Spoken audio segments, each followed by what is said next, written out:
ಬೆಂಗಳೂರಿನ ಹಲವೆಡೆ ಇಂದು ಬೆಳ್ಳಂಬೆಳಿಗ್ಗೆ ಜೆಸಿಬಿಗಳು ಘರ್ಜನೆ ಜೋರಾಗಿತ್ತು. ಜಿಲ್ಲಾಧಿಕಾರಿ ಶಂಕರ್ ನೇತೃತ್ವದಲ್ಲಿ ಭಾರೀ ಮೊತ್ತದ ಒತ್ತುವರಿ ತೆರವು ಕಾರ್ಯಾಚರಣೆ ನಡೀತಾ ಇದೆ. ಅಂದಾಜು 2,000 ಕೋಟಿ ರೂಪಾಯಿ ಮೌಲ್ಯದ ಭೂ ಒತ್ತುವರಿಯನ್ನು ತೆರವು ಮಾಡಲಾಗ್ತಾ ಇದೆ. ಬೆಂಗಳೂರಿನ ಪುಟ್ಟೇನಹಳ್ಳಿ, ಜರಗನಹಳ್ಳಿ, ಸಾರಕ್ಕಿ ಸೇರಿ ಸುತ್ತಮುತ್ತಲಿನ ಪ್ರದೇಶಗಳಲ್ಲಿ ತೆರವು ಕಾರ್ಯಾಚರಣೆ ನಡೀತಾ ಇದೆ. ಸಾರಕ್ಕಿ ಕೆರೆಯ 34 ಎಕರೆ ಜಾಗ ಒತ್ತುವರಿ ಮಾಡಿಕೊಂಡು ಆಕ್ಸ್ಫರ್ಡ್ ಕಾಲೇಜು, ಆಸ್ಪತ್ರೆ, 192 ಮನೆ, 70 ವಾಣಿಜ್ಯ ಮಳಿಗೆಗಳ ನಿರ್ಮಾಣವನ್ನು ಮಾಡಲಾಗಿತ್ತು. ಒತ್ತುವರಿ ಜಾಗದಲ್ಲಿ ನಿರ್ಮಾಣವಾಗಿದ್ದ ಒಂದು ಚರ್ಚ್, 16 ದೇವಸ್ಥಾನಗಳನ್ನು ಮುಜರಾಯಿ ಇಲಾಖೆ ಸುಪರ್ದಿಗೆ ನೀಡಿ ಅಭಿವೃದ್ಧಿಪಡಿಸಲು ನಿರ್ಧರಿಸಲಾಗಿದೆ. 500 ಸಿಬ್ಬಂದಿಗಳಿಂದ ಒಟ್ಟು 3 ದಿನಗಳ ಕಾಲ ಈ ಕಾರ್ಯಾಚರಣೆ ನಡೆಯುತ್ತದೆ.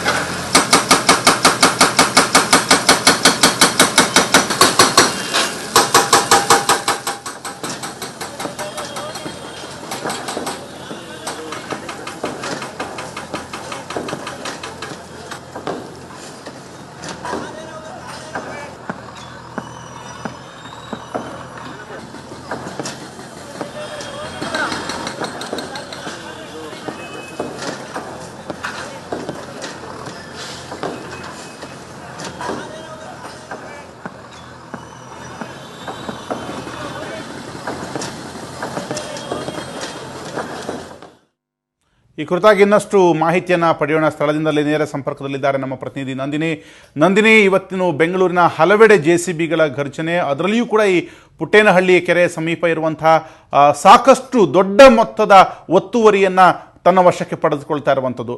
ಅಲ್ಲಿ ಸ್ಥಳೀಯರ ಆಕ್ರಂದನ ಒಂದು ಕಡೆ ಆದರೆ, ಇನ್ನೊಂದು ಕಡೆ ಒತ್ತುವರಿ. ಅಲ್ಲಿನ ಪ್ರಸ್ತುತ ಸ್ಥಿತಿ ರಾಘವೇಂದ್ರ, ಉದ್ಯಾನ ನಗರಿ ಬೆಂಗಳೂರಿಗೆ ತನ್ನ ಹೆಸರನ್ನ ಉಳಿಸಿಕೊಳ್ಳಲು ಸಾಕಷ್ಟು ತಿಕ್ಕಾಟನೆ ಇತ್ತು ಅಂತ ಹೇಳ್ಬೋದು. ಕೆರೆಗಳ ಒತ್ತುವರಿ ನಿರಂತರವಾಗಿ ಇಲ್ಲಿನ ಸೌಂದರ್ಯವನ್ನ ಹಾಳು ಮಾಡ್ತಿತ್ತು. 10 ವರ್ಷಗಳಿಂದ ಕೋರ್ಟ್ನಲ್ಲಿ ಹಗ್ಗ ಜಗ್ಗಾಟ ನಡೆಸಿ ಕಡೆಗೂ ಸರ್ಕಾರದ ಅಂಗಸಂಸ್ಥೆಗಳಾದಂತಹ BDA, BBMP ತೀರ್ಪನ್ನ ಪಡೆದಿದೆ.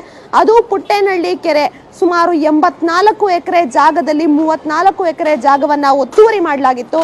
ಸಾಕಷ್ಟು ಹಲವು ಜನಪ್ರತಿನಿಧಿಗಳು ಸೇರಿದಂತೆ ಲೋಕಲ್ ಲೀಡರ್ಗಳು ಸೇರಿದಂತೆ ಒತ್ತುವರಿ ಮಾಡಿಕೊಂಡಿರೋ ಆರೋಪ ಇತ್ತು. ಅಂತಹ ಜಾಗವನ್ನ ನೆಲಸಮ ಮಾಡಿ ತನ್ನ ತೆಕ್ಕೆಗೆ ತೆಗೆದುಕೊಳ್ಳಿ ಅನ್ನುವಂತಹ ಆದೇಶವನ್ನು ಹೊರಡಿಸಿದ್ದಾರೆ. ಅದರ ಪರಿಣಾಮವಾಗಿ ನೀವು ನೋಡ್ತಿರಬಹುದು, ಪುಟ್ಟೇನಹಳ್ಳಿ, ಜರಗನಹಳ್ಳಿ, ಸಾರಕ್ಕಿ ಕೆರೆಯ ಸುತ್ತಮುತ್ತಲಿನ ಪೋರ್ಷನ್ಗಳನ್ನು ಈಗಾಗಲೇ ಒತ್ತುವರಿ ಮಾಡಿದ್ರು. ಅಂದರೆ 3 ಅಡಿ, 6 ಅಡಿ, 30-40 ಸೈಟು, ಹೀಗೆ ಸಾಕಷ್ಟು ಒತ್ತುವರಿ ಮಾಡಿದಂತಹ ಜಾಗವನ್ನು ಡೆಮಾಲಿಷನ್ ಮಾಡುವಂತಹ ಕಾರ್ಯ ಈಗಾಗಲೇ ಆರಂಭವಾಗಿದೆ. ಸಂಪೂರ್ಣವಾಗಿ ಈ ಏರಿಯಾದ ಚಿತ್ರಣವನ್ನು ನೀವು ನೋಡ್ತಿರ್ಬೋದು. ಸಾಕಷ್ಟು ಗೊಂದಲಮಯವಾಗಿದೆ. ಸುಮಾರು 10 ವರ್ಷಗಳ ಕಾಲ ನಿರಂತರವಾಗಿ ಇವರು ಕೋರ್ಟ್ನಲ್ಲಿ ಫೈಟ್ ಮಾಡಿದ್ರು ಈ ಜಾಗ ಉಳಿಸ್ಕೋಬೇಕು ಅಂತ. ಅದು ಒತ್ತುವರಿ ಮಾಡಿದಂತಹ ಜಾಗ, ಒತ್ತುವರಿ ಜಾಗವನ್ನ ಉಳಿಸಿಕೊಳ್ಳುವಂತಹ ಪ್ರಯತ್ನ ಕೈ ತಪ್ಪಿ ಹೋಗಿದೆ. ಹೀಗಾಗಿ ಇವತ್ತು 192 ಮನೆಗಳನ್ನ, ರೆಸಿಡೆನ್ಷಿಯಲ್ ಮನೆಗಳನ್ನ ತೆರವು ಮಾಡಿಸ್ತಾರೆ. ಅಂದ್ರೆ ಪೂರ್ತಿ ಮನೆ ಹೊಡೆಯಲ್ಲ ರಾಘವೇಂದ್ರ, ಬದಲಾಗಿ ಮನೆಯ ಮುಂಭಾಗದ 3 ಅಡಿ ಜಾಗವನ್ನ, 4 ಅಡಿ ಜಾಗವನ್ನ ಡೆಮಾಲಿಷನ್ ಮಾಡ್ತಾರೆ. ಇವಾಗ ನೀವು ಸಿರಿ ಲೇಕ್ ವ್ಯೂ ಅಂತ ಒಂದು ಬಿಲ್ಡಿಂಗ್ ನೋಡ್ತಿರ್ಬೋದು, ಆ ಬಿಲ್ಡಿಂಗ್ ಸಹ ಒತ್ತುವರಿ ಆಗಿದೆ. ಅದರ ಕಾಂಪೌಂಡ್ ಅನ್ನ ಒತ್ತುವರಿ ಮಾಡ್ತಾರೆ. ಹೀಗೆ ಪ್ರತಿಯೊಂದು, ಇಲ್ಲೊಂದು ಕಮರ್ಷಿಯಲ್ ಕಾಂಪ್ಲೆಕ್ಸ್ ನೋಡ್ತಾ ಇದ್ದೀರಾ, ಈ ಕಮರ್ಷಿಯಲ್ ಕಾಂಪ್ಲೆಕ್ಸ್ ಸುಮಾರು 6 ಅಡಿ ಒತ್ತುವರಿ ಆಗಿದೆ. ಮುಂದೆ ಈ ಮುಂಭಾಗದ 6 ಅಡಿ ಒತ್ತುವರಿ ಜಾಗವನ್ನ ಡೆಮಾಲಿಷನ್ ಮಾಡಲಾಗ್ತಿದೆ. 1 ಎಕರೆ ಜಾಗದಲ್ಲಿ 24 ಸೈಟ್ ಬರುತ್ತೆ. ನೀವೇ ಅಂದಾಜು ಮಾಡಿ, ಬೆಂಗಳೂರಿನ ಸಾರಕ್ಕಿ ಸುತ್ತಮುತ್ತ 1 ಸ್ಕ್ವೇರ್ ಫೀಟ್ಗೆ ಈಗಾಗಲೇ 2,500ದಿಂದ 3,000 ಬೆಲೆ ಇದೆ. ಸೊ ಹೀಗಾಗಿ ಒತ್ತುವರಿ ಆಗಿರೋ ಜಾಗದ ಸಂಪೂರ್ಣ ಬೆಲೆ 2,000 ಕೋಟಿ ರೂಪಾಯಿ ಬಾಳುತ್ತೆ. ಈ ಒತ್ತುವರಿ ಆಗಿರುವಂತಹ ಜಾಗವನ್ನ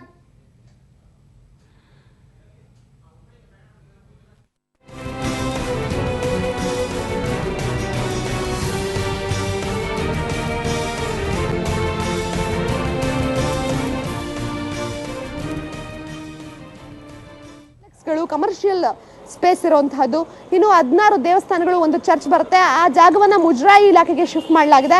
ಹಾಗಾಗಿ ಅದರ ಧಾರ್ಮಿಕ ಭಾವನೆಗಳಿಗೆ ಯಾರಿಗೂ ಸಹ ತೊಂದರೆ ಆಗಲ್ಲ. ಇನ್ನು ಮುಂದೆ ಸಹ ಅದರ ನಿರ್ವಹಣೆ ನಡೆಯುತ್ತೆ. ಉಳಿದಂತೆ ಇರುವಂತಹ ಎಲ್ಲ ಒತ್ತುವರಿ ಜಾಗವನ್ನ ಡೆಮಾಲಿಷನ್ ಮಾಡಿ ಫೆನ್ಸಿಂಗ್ ಹಾಕ್ತಾರೆ. ಆ ಮೂಲಕ ಇಲ್ಲಿನ ಒತ್ತುವರಿಗೆ ತಿಲಾಂಜಲಿ ಹಾಡಿದಂತಾಗುತ್ತೆ.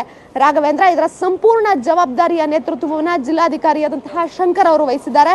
ಅವರ ನೇತೃತ್ವ BDA ಹಾಗೂ BBMPಯ AEಗಳು, AEಗಳು, ಹಲವು ಅಡಿಷನಲ್ ಅಧಿಕಾರಿಗಳು ಸಹ ಸೇರ್ಕೊಂಡು ಇವತ್ತು ಬಿಗಿ ಪೊಲೀಸ್ ಸರ್ಪಗಾವಲಿನೊಂದಿಗೆ ನೋಟಿಸ್ ನೀಡಿರೋದ್ರಿಂದ ಈಗಾಗಲೇ ಜನರು ಯಾವುದೇ ಗೊಂದಲಗಳು ಹಾಗೂ ಗಲಾಟೆ ಇಲ್ಲದೆ ಡೆಮಾಲಿಷನ್ ಕಾರ್ಯಕ್ಕೆ ಸಹಕರಿಸುತ್ತಿದ್ದಾರೆ. ಸೊ ನಿರಂತರವಾಗಿ 3 ದಿನಗಳ ಕಾಲ ಈ ಡೆಮಾಲಿಷನ್ ಮುಗಿಯಲಿದೆ ರಾಘವೇಂದ್ರ. ಥ್ಯಾಂಕ್ ಯು ನಂದಿನಿ ನಿಮ್ಮೆಲ್ಲ ಮಾಹಿತಿಗೆ.